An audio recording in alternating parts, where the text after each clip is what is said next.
it's Michelle from Double Touch, and today we are doing Easter eggs with the shaving cream and food coloring.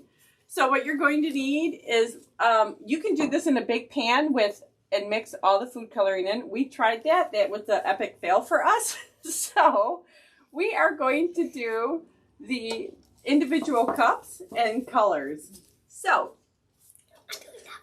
what you're going to need is a bowl of water to rinse after your 5 to 10 minutes are up for your eggs to set. So we're going to set that aside.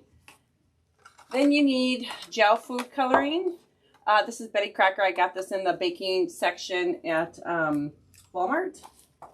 And this is the neon colors. So you have the orange, pink, purple, and green. And then you're going to need shaving cream. You can also use Cool Whip, but we're using shaving cream. So we're going to go ahead and put the shaving cream into the bowls. Here, honey. Once you have the colors in, you can take your knife and just mix it.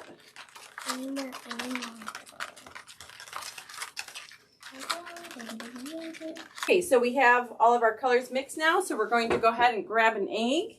I got mine. I'm going to dip in orange. Autumn, here you go, honey.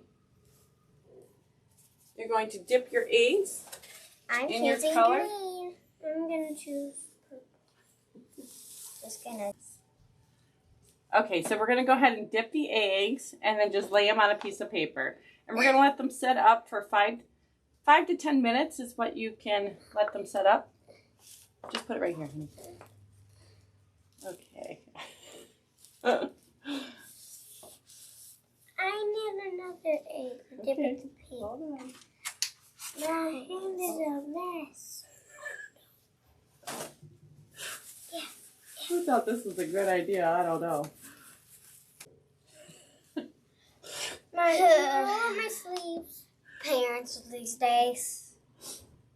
Okay, as a parent, my honest opinion, this is a mess. Mom!